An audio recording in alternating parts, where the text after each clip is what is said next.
Hello' everyone এই মিঠাইটো যে দেখিছেনে এই মিঠাইটো হোটেলৰ পৰা কিনিবলৈ গ'লে 100-150 টকা ইয়াৰ কিলো লৈ ল'ব পাৰে। মই ভালদৰে বাৰু নাজানো কিমান লয়, কিন্তু আজি মই এই মিঠাইটো ঘৰত থকা এটা সাধাৰণ বস্তু দিয়ে বনাম, যোনটো বস্তু আমি ৰেগুলাৰ ইউজ কৰিয়ে থাকোঁ। আৰু মিঠাইটো ইমানেই টেষ্টি হয় যে মুখত দিলে পেট পাই যাবগৈ পমি পেলাই। ইমানেই ধুনীয়া হয়, ইমানেই কোমল হয়, একেবাৰে সহজতে বনাব পাৰিব আজিৰ এই মিঠাইটো। নমস্কাৰ বন্ধু বান্ধৱীসকল, মোৰ অন্য এটা ভিডিঅ'লৈ আপোনালোক সকলোকে স্বাগতম। আজিৰ এই মিঠাইটো বনাবৰ কাৰণে মই 1 গিলাচ চাউল লৈ লৈছোঁ। চাউলটো মই প্ৰথমতে ধুই পেলাই অলপ দেৰি এনেকৈ চালনী এখনত টুকি পেলাই থৈ দিছোঁ। যদি আপোনালোকে একদম পুৰা ফটাফট বনাব বিচাৰে নহয়, চাউলখিনি যদি চাফা হয় তেতিয়াহ'লে এখন কাপোৰ দি মুচি ল'লেও হ'ব। আৰু যদি আপোনালোকে ধুই পেলাই এনেকৈ চালনীত টুকিও নথয় নহয়, তেতিয়াও কোনো কথা নাই, খালি অকণমান ভাজিবলৈ সময় লাগিব। এতিয়া মই চাউলখিনি এটা কেৰাহীলৈ ট্ৰান্সফাৰ কৰি ল'লোঁ আৰু এইখিনি মই ভাজি ল'ম ইয়াৰ কালাৰটো সলনি হোৱালৈকে। ল' ফ্লেমতে মই চাউলখিনি ভাজিছোঁ আৰু মাজে মাজে মই এনেকৈ লৰাই আছোঁ। একেৰাহে লৰাই থাকিব লাগিব বুলি কোনো কথা নাই, কিন্তু মাজে মাজে লৰাই থাকিব লাগিব, নহ'লে এটা ছাইডে মানে জ্বলি যাব, এটা ছাইডে বগা হৈয়ে থাকিব তাৰ কাৰণে। আৰু চাউলখিনি লৰাই ভালদৰে একদম ৰঙা হোৱালৈকে আমি চাউলখিনি ভাজি ল'ব লাগিব। আৰু ধ্যান ৰাখিব লাগিব চাউলৰ কালাৰটো যেতিয়া চেঞ্জ হ'বলৈ লয় নহয়, তেনেকুৱাত আমি একেৰাহে লৰাই থাকিব লাগিব, নহ'লে চাউলখিনি মানে বহুত বেছি পুৰিও যাব পাৰে।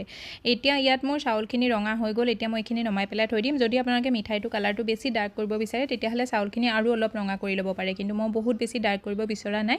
চাউলখিনি উলিয়াই পেলাই মই ধুনীয়াকৈ ঠাণ্ডা হ'বলৈ দিম। চাউলখিনি ঠাণ্ডা হয় মানে আমি ইয়াৰ কাৰণে চাটনি ৰেডি কৰোঁ। চাটনিত মই আজি চাটনি বনাই পেলাই এই মিঠাইটো নবনাওঁ, মই কেৰেমেল চাটনি বনাই পেলাইহে মই আজি এই মিঠাইটো বনাম। যদি এনেদৰে বনাই নহয়, খাবলৈ বহুতেই টেষ্টি হয়।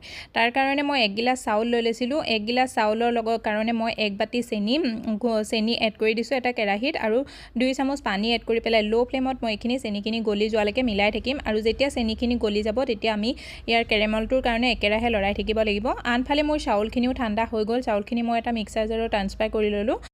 10-15টামান বাদাম দি দিছোঁ, লগতে 10-15টামান কাজু এড কৰি দিছোঁ, আৰু 4টা সৰু ইলাচি এড কৰি পেলাই মই এইখিনি একদম ধুনীয়াকৈ ফাইন পেষ্ট কৰি পেলাই পিচি ল'ম। মানে ইয়াৰ এইটো যিমান ধুনীয়াকৈ মিহিন হয় নহয়, মানে মিঠাইটো খাবলৈ সিমানেই ভাল লাগে। মোৰ প্ৰথমবাৰত অকণমান গোটা গুটি থকা দেখি মই পিছত আকৌ পিচি ল'লোঁ। আৰু ইয়াত মোৰ চেনিখিনিও গলি গ'ল। চেনি গলি পেলাই ইয়াৰ কালাৰটো চেঞ্জ হৈ গ'ল, মানে কেৰেমেল ৰেডি হৈ গ'ল আমাৰ।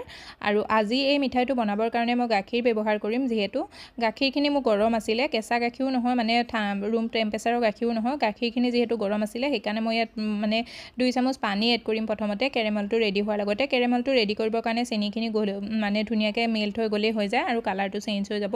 মোৰ কেৰাহীটো যিহেতু ব্লেক কালাৰৰ, সেইকাৰণে ইয়াত ভালকৈ ধৰিব পৰা নাই হয়তো।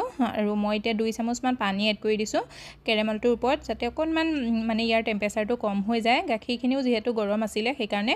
আৰু যদি আপোনালোকৰ গাখীৰটো মানে ৰুম টেম্পাৰেচাৰৰ গাখীৰ হয় তেতিয়াহ'লে ইয়াত পানী নিদিলেও হৈ যাব। এতিয়া মই আধা লিটাৰ গাখীৰ এড কৰি দিছোঁ, আৰু গাখীৰ এড কৰি একদম ভালদৰে মিলাই ল'ম। মানে ইয়াত দেখিছেনে ইয়াৰ কালাৰটো কিমান ধুনীয়া আহি গৈছে। কিন্তু আপোনালোকে ইয়াত আৰু যদি অকণমান ডাৰ্ক কালাৰ কৰিব বিচাৰে তেতিয়াহ'লে ইয়াত কেশৰ এড কৰিব পাৰে, নহ'লে ফুড কালাৰো এড কৰিব পাৰে। কিন্তু মই চাউলখিনি এড কৰোঁতে ইলাচি এড কৰাৰ কাৰণে ইয়াত মই ইলাচি পাউডাৰো এড কৰা নাই বা কেশৰো এড কৰা নাই, আৰু মই ইমান ডাৰ্ক কালাৰ হোৱাটো বিচৰাও নাই সেইকাৰণে মই ফুড কালাৰো এড কৰা নাই। এতিয়া মই গাখীৰখিনি উতলিবলৈ দিম। এটা উতল অহাৰ লগতে মই পিচি থোৱা চাউলখিনি ইয়াত এড কৰি দিম, আৰু একেৰাহে লৰাই পেলাই মিলাই থাকিম। ইয়াত গোটা গুটি পৰি যাবলৈ নিদিব, লগতে একদম পূৰা মিলাই থাকিব। বহুত বেছি সময় নালাগে, কিন্তু এই প্ৰচেছটো কৰোঁতে অকণমান স্পীডত কৰিব লাগে। কিন্তু মোৰ অকণমান ঢিলা হৈ গ'ল। কিহৰ কাৰণে ঢিলা হৈ গ'ল মই আপোনালোকক কৈছোঁ শুনক।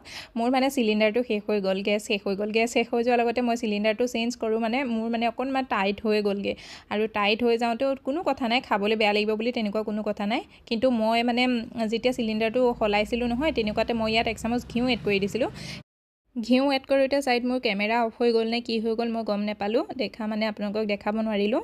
পিছত যেতিয়া ভিডিঅ'টো এডিট কৰিছোঁ, ভইচ অভাৰ কৰিছোঁ, তেতিয়াহে গম পাইছোঁ ঘিউ এড কৰাটো মানে ইয়াত নাহিলে বুলি। আপোনালোকে জৰুৰ 1 চামুচ ঘিউ এড কৰি দিব। ঘিউটো এড কৰিলে ইয়াৰ মানে ফ্লেভাৰটো বহুত বেছিয়ে ভাল আহে।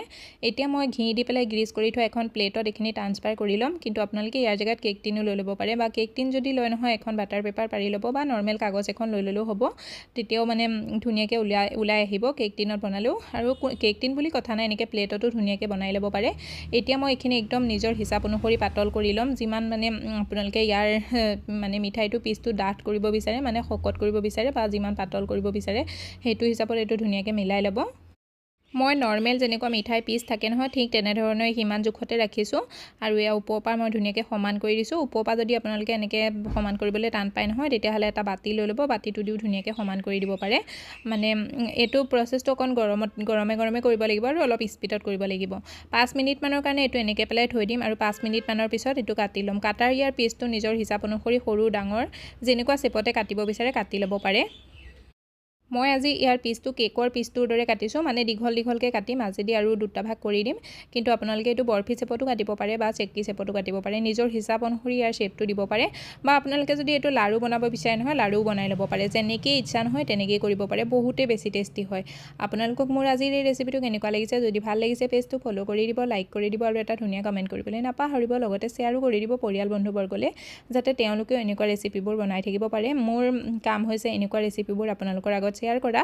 মই যিহেতু ঘৰতো বনাই পেলাই ভাল পাওঁ, কুকিং মোৰ ফেভাৰিট হয় আৰু সেইকাৰণে মই ভাবোঁ আপোনালোকৰ আগতো শ্বেয়াৰ কৰি দিওঁ।